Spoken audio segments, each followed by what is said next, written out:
Hey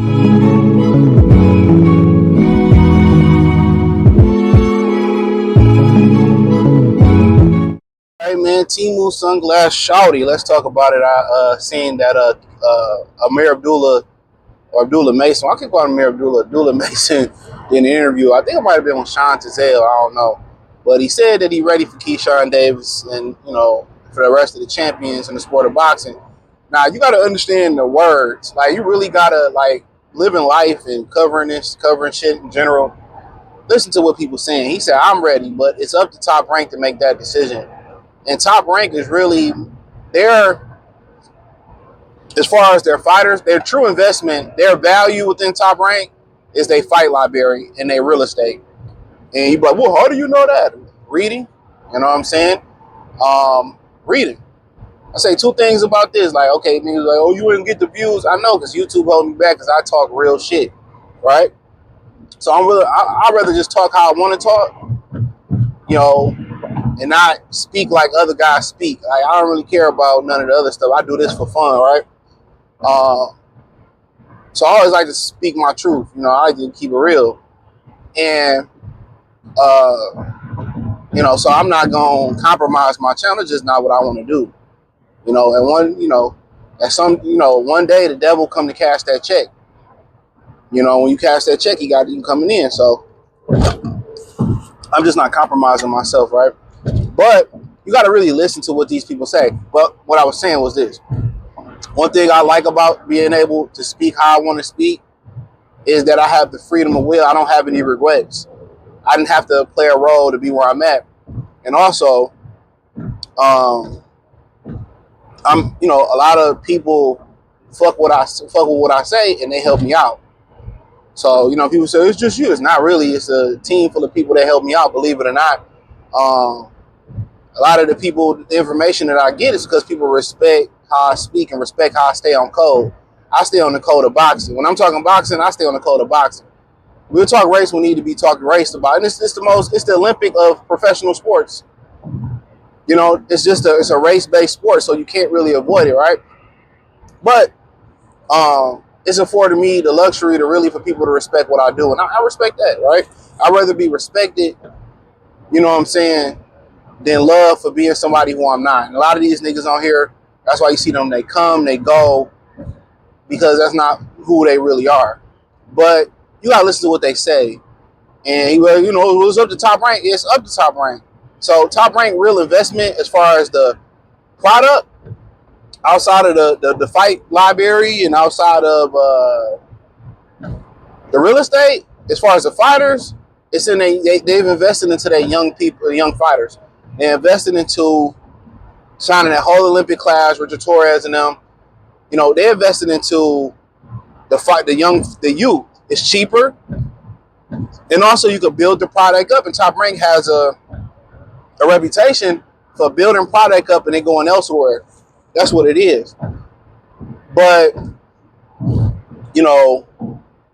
I seen a lot of improvement in what's his name, Abdullah Mason. Hopefully I'm saying it right. Abdullah Mason. I see a lot of improvement in this game from the last fight. His defense was better. He catching and shooting. But my problem is, like, when he got to move up and got to show finesse, they got to get they got to work on dealing with lateral movement. That's it. I see the defense there now. His chin tuck.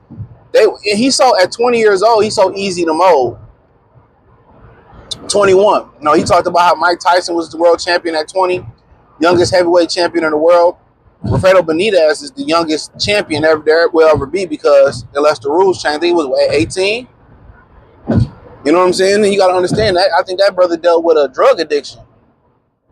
Was that the brother where they had like his drug addiction was allegedly so bad? It's either him or Hector Camacho. I think it was him.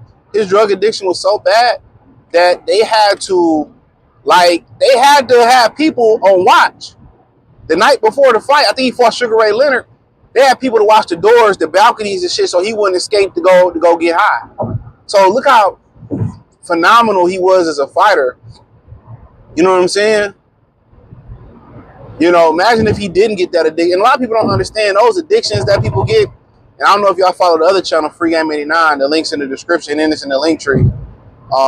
We talked about how DMX wife basically talked shit about him because she ain't getting no money, and now he sold his soul. Look here, DMX, his friend slipped him a fucking Mickey, and that's how he got strung out. His own big homie slipped him a Mickey.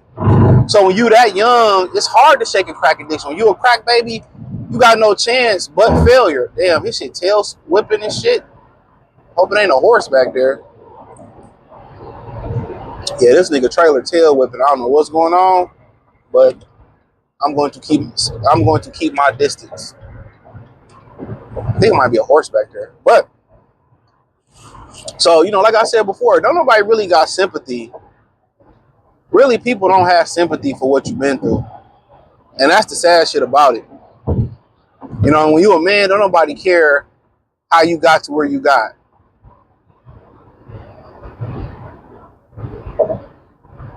Don't nobody care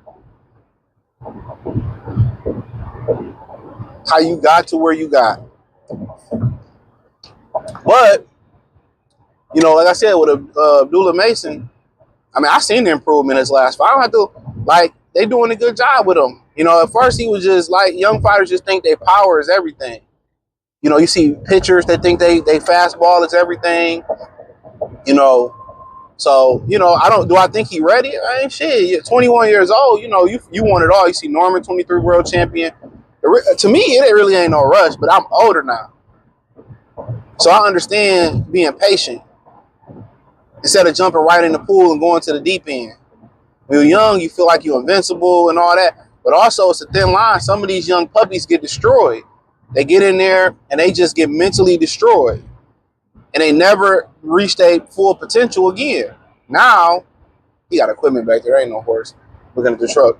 But now, you see guys like Amir Khan. I don't think he get enough credit as a fighter. He got knocked out early in his career. You know what I'm saying? And he still prospered, became a world champion, and, all those things. Silver medalist before that. He still became that, he still, So it's all about mind. I remember, Kobe gave LeBron some advice. They was like, what advice would you give to LeBron coming into the NBA? He said, just always believe. As long as he believed, he'll be all right. And I think a lot of people stop believing. Amir Khan, one of his greatest assets is his confidence. So if Amir Abdullah going to jump off the porch right now at 21 years old, the self-belief got to be there before and after the fight and during the fight. It got to be there. So he can't just be talking just to talk. He get beat and then, he don't mentally recover from it. That's a problem. He has to he has to understand okay, this may not go my way. And if it don't go my way, I got to mentally be able to be resilient and bounce back. But, Keyshawn Davis is about to leave 135. Really going to 140. He said he cool with Gary Anton Russell and them. So I don't know if that's going to happen. T.O., right now he ain't fucking with Turkey. So maybe they can do Keyshawn and T.O. Puello and Sabril Matias got a fight coming up. I'm highly interested in that. So really, it ain't no big money up there, but, maybe he can be the big money. Usually, the guy coming up is usually the star of the division, but I don't really think Keyshawn has established himself. And I don't think he posed to establish himself at 135. It's just a stepping stone. But Keyshawn is still in the developmental stages too. I feel like he's starting to get there. He ain't a finished product, but you starting to see he didn't look that good when I really was looking at him before. You could see, but to me, he didn't look that good. But now, he really putting it all together. Even though he bigger than everybody else, no Diddy, no Harvey Weinstein, no Kevin Spacey, no Kanye. He's starting to put it all together. So if you want to get in there with Keyshawn Davis, I don't think the gap in experience is that wide. Now the gap in talent, we're going to fuck around and find out. The gap in talent, it might be something there. Now, that's a big kid. That's one of the few lightweights that can challenge Keyshawn Davis's size. So, yeah, I think the gap. I don't think the experience gap is that big. Now, the talent gap. That's another thing right there. I think Keyshawn, I think Abdullah Mason got power. You know, he is strong, motherfucker. Strong kid. And he ain't even, 22 yet? I think he's 21. So, like I said before, go for it. You know, if it's Shakur Stevenson, he looking real weak as fuck these days. You know, if it's whoever ended up with the IBF is Raymondo Mortella, I mean, fuck it, do it big. Whoever you say that shell gas too high, go to Circle K. As long as you're doing big, you're doing great. Come on. So, yeah, I think he should go for it, in my opinion. Go ahead, go for it. We need more go-getters. But understand, if it don't go your way, you still got to believe. A loss don't break you. Let me say that, unless you let it break you. A loss can make you. Sometimes, God got to humble you with a loss. You're going to go through losses throughout life. That's why I don't understand how a lot of men let rejection break them. I don't get it. We get rejected our whole life. So losses and dealing with the loss. That's what make you a man. You know. But hey, thumbs up the video, share the video, subscribe to the channel. The subscribe button is the bell icon button. Check out the Boxing News playlist. Let me know what you think in the comment section. Hit the link tree. You can find me everywhere. Free Game 89, Detroit channel, X, Instagram, Spotify, Anchor, Cash App, Venmo, PayPal. Peace.